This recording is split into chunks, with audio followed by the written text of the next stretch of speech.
কোরআন অনুযায়ী কবরের আযাব বলতে কিছুই নাই।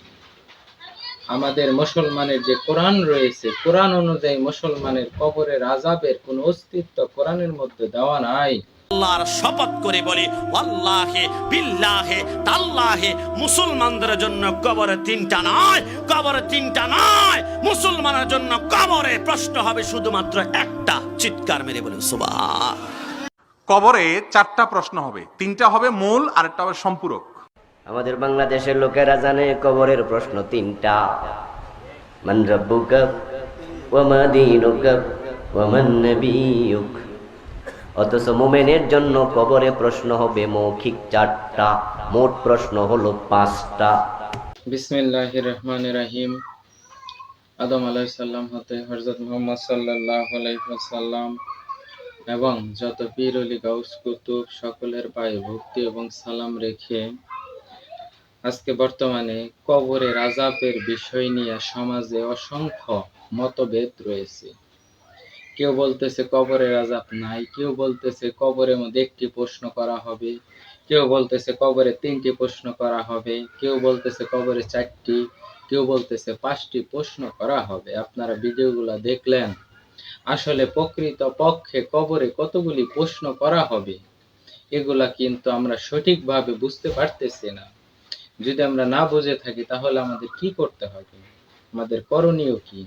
আমাদের সর্বপ্রথম করণীয় আল্লাহ পাক যে কিতাব, যে কোরআন আমাদেরকে দিয়েছে সেই কোরআন পড়তে হবে। সেই কোরআনের মধ্যে প্রকৃত পক্ষে কবরের আযাব আছে কি নাই সেটা দেখতে হবে, সেটা বের করতে হবে। কোরআন অনুযায়ী কবরের আযাব বলতে কিছুই নাই। আমাদের মুসলমানের যে কোরআন রয়েছে, কোরআন অনুযায়ী মুসলমানের কবরের আযাবের কোনো অস্তিত্ব কোরআনের মধ্যে দেওয়া নাই, কিন্তু হাদিসের মধ্যে দেওয়া আছে।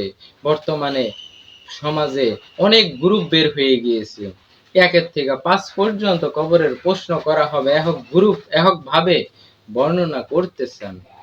তাহলে আমরা প্রকৃত পক্ষে কোরআনের মধ্যে কবরের আযাব নাই, তাহলে আমরা কবরের আযাব কিভাবে বিশ্বাস করি? কারণ আল্লাহ পাক সরাসরি বলে দিয়েছেন, আকাশের নিচে এই পৃথিবীতে এমন কোনো কিছু গোপন ভেদ নাই যা স্পষ্টভাবে কোরআনে না দিয়েছি। সূরা নামলের 75 নম্বর আয়াত। আল্লাহ বলতেছে আসমানে এবং পৃথিবীতে এমন কোনো কিছু ভেদ নাই, এমন কোনো কিছু বিষয় নাই যা পরিপূর্ণভাবে স্পষ্টভাবে কোরআনের মধ্যে দেওয়া আছে। তাহলে কবরের আযাবের কথা কোরআনের মধ্যে দেওয়া নাই, তাহলে এই আয়াত অনুযায়ী ওই কবরের আযাব মিথ্যা। এক। দ্বিতীয় নম্বরে এই কোরআন এটাই সৎ পথ প্রদর্শন। সূরা জাসি 11 নম্বর আয়াত আল্লাহ বলতেছে, কোরআনই সঠিক পথ, কোরআনই সহজ পথ, কোরআনই সোজা পথ। তাহলে সহজ পথ সোজা পথ যদি কোরআন থাকে, কবরের আযাব তো কোরআনের মধ্যে নাই, তাহলে আরেক জায়গা থেকে যদি আমার একটা বিষয় ধার করে আনতে হয়, তাহলে কোরআনের আয়াত অনুযায়ী এটা সোজা পথ না, সঠিক পথ না। কবরের প্রশ্নের মাধ্যমে একটা মানুষের যদি জান্নাত এবং জাহান্নাম নির্ধারিত হয়, এত বড় মূল্যবান একটি কথা যে কবরের প্রশ্নের দ্বারাই তার জান্নাত এবং জাহান্নাম নির্ধারিত হবে, তাহলে এই কথাটা কোরআনের মধ্যেই দেওয়া নাই। আর আল্লাহ কইতেছে কোরআন এটাই সহজ পথ, এটাই সঠিক পথ, এটাই সোজা পথ। আল্লাহ বলতেছে আসমান এবং জমিনে যা কিছু আছে সমস্ত কিছুই কোরআনে দেওয়া আছে। তাহলে এত গুরুত্বপূর্ণ একটা বিষয় কোরআনের মধ্যে দেওয়া নাই, কারণ কি? কারণ ওই বিষয়গুলা ইসলাম কোরআনের মধ্যেও নাই, ওই বিষয়গুলা মুসলমানের সাথে কোনো সম্পর্কই নাই।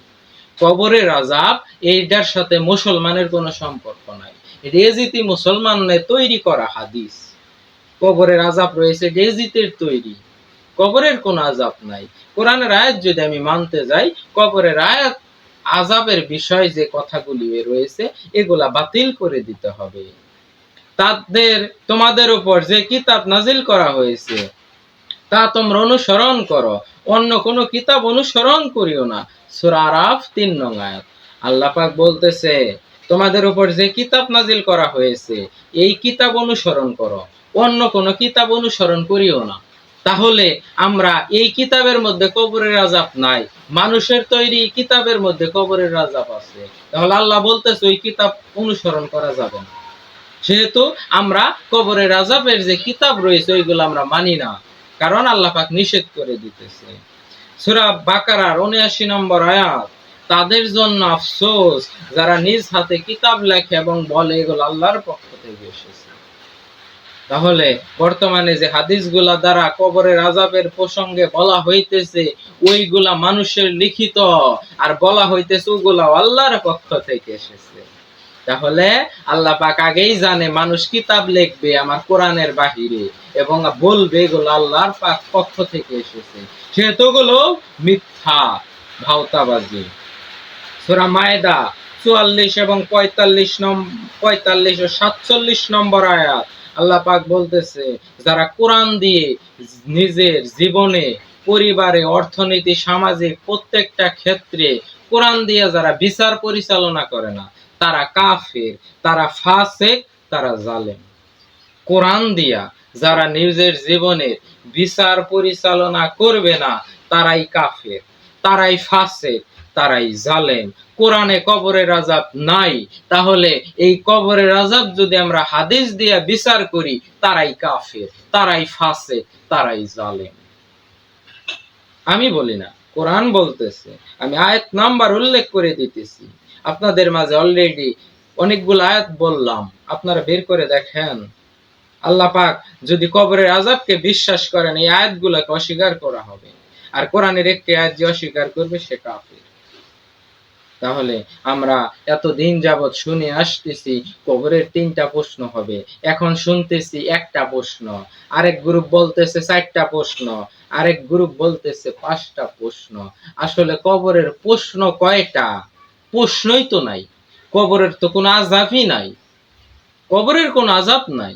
আযাব তো আল্লাহ পাক স্বয়ং বিচার করার পরে দেবে, বিচার না হওয়া পর্যন্ত কারো কোনো শাস্তি হয় না। বর্তমান আদালতে কারো যদি বিচার না হয়, রায় যদি না হয়, ততক্ষণ পর্যন্ত তার বিচার কার্যকর হয় না। ঠিক আল্লাহ পাকও একটা মানুষের ন্যায় এবং অন্যায়ের বিচার না করা পর্যন্ত কোনো আযাব হবে না। তাই আমরা কতদিন যাবৎ যে কবরের আযাবের কথা শুনে আসতেছি এগুলা সম্পূর্ণ মিথ্যা, এবং ধর্ম ব্যবসায়ীরা এগুলা তৈরি করেছে, এজিতের তৈরি করেছে, এজিতের বংশধরেরা তৈরি করেছে।